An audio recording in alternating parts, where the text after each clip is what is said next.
One more argument we can provide for what was previously mentioned is tied to the translation of Orcish names. In order to be understood, fairy tales and myths use concrete beings and phenomenon to depict abstractions. In that regard, one of the beings usually given as a manifestation of the Great Father is the ogre. It is not surprising then that Gromash in Orcish language means ogre's heart. But let us turn to more obvious evidence. If we consider the basic elements of the Great Father, that is tradition, order and tyranny, we can conclude that Grom encompasses all three within the limited time he is given in the game.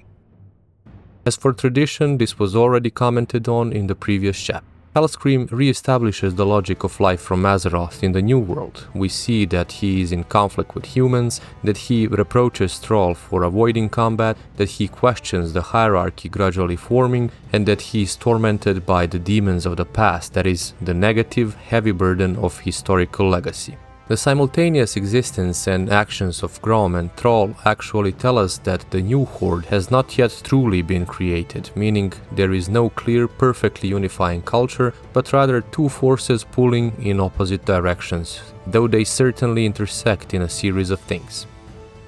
Hellscream is also a representative or manifestation of order, which is best seen during the collection of materials on the outskirts of Ashenvale Forest. Frustrated by the role he has been given, confident in the fighting superiority of the Warsong, he arrogantly claims that Thrall will not get far without him. However, Ashenvale is no ordinary forest, and its unusual tranquility awakens suspicion and unease among the warriors, who get the impression that something is watching them from the shadows. That elusive gaze from the shadows implies the full potential of the unknown before it is realized, and thus falls within the domain of pre-cosmogonic chaos. But in the face of such a threat, Grom stands firm, responding with criticism and mockery. Are you all afraid of spirits now? There is nothing here but ancient trees and shadow.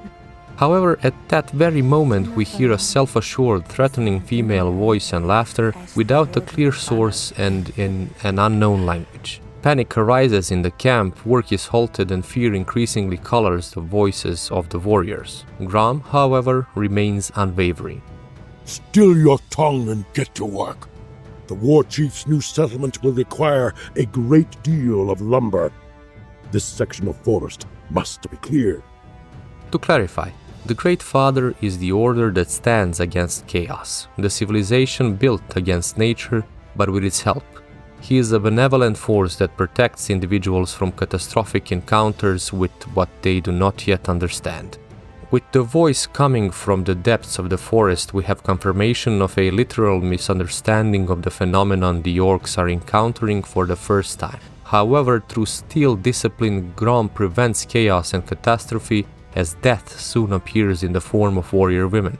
The orcs maintain formation and manage to defend themselves. Success, on the other hand, enables the continuation of work, and thus civilization is created against nature, the dark forest full of dangers, but inevitably with the resources it extracts from it.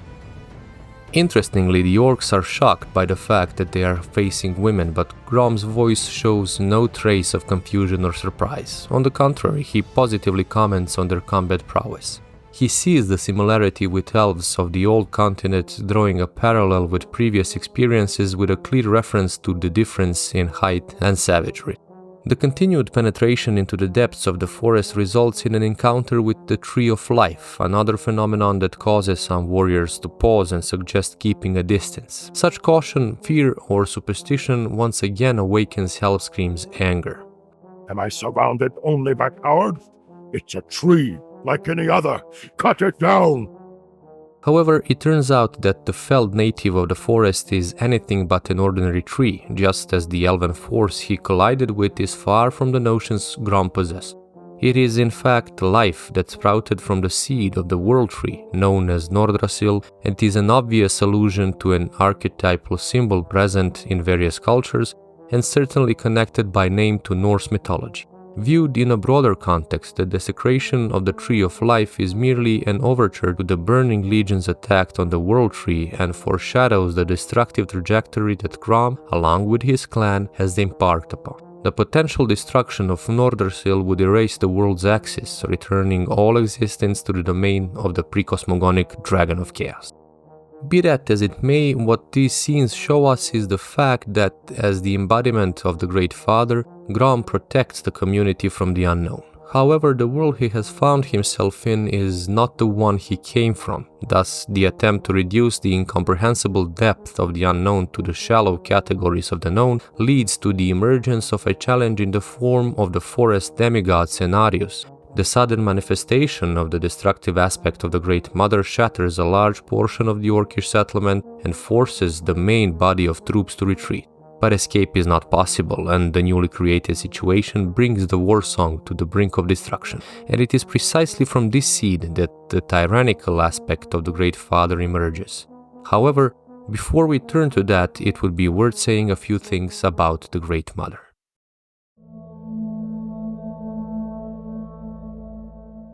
The unknown in mythology is usually presented by nature: depths, the matriarch, the maw of the earth, a dragon, a cave, the moon, deep water, and dark woods.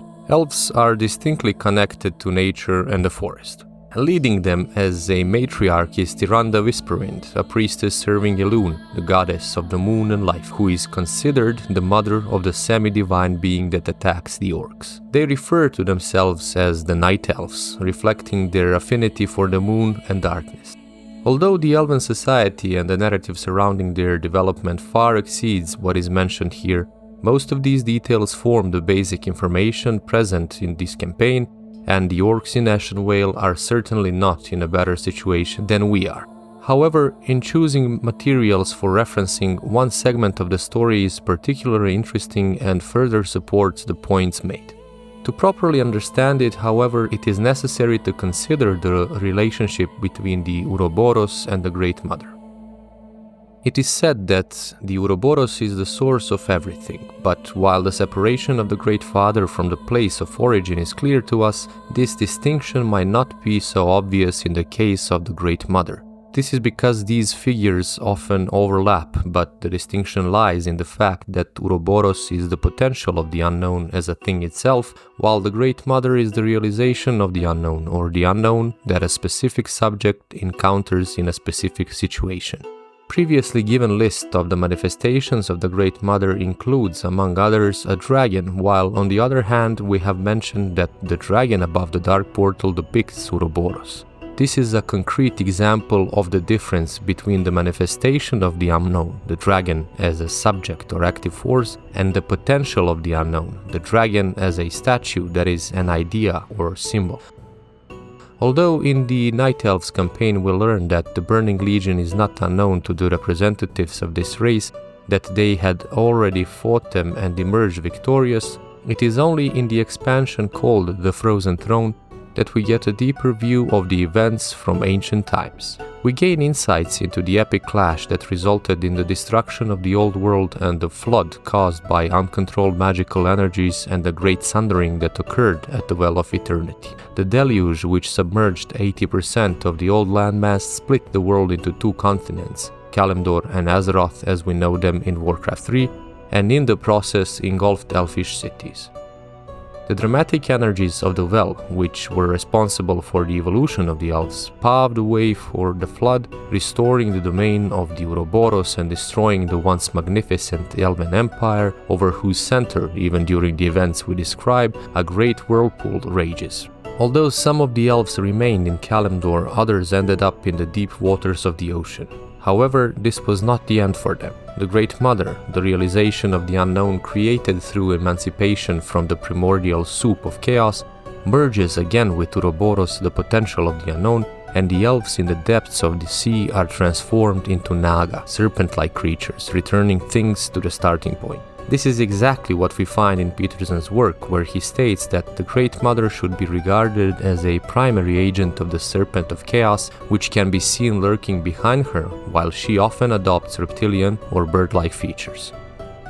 Now, as we mentioned previously, in the absence of the process that mediates between the known and the unknown, the destructive aspects of these two elements of experience enter a vicious cycle of mutual reinforcement. The gaze hidden by the veil of moonlight awakens fear in the orcs. The manifestation of order strives towards reducing nature to resources. The destruction of the forest induces an attack by warrior women.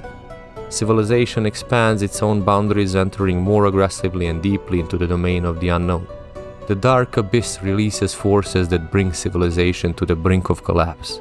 The fear of death results in totalitarian conformity and absolute hostility towards the others.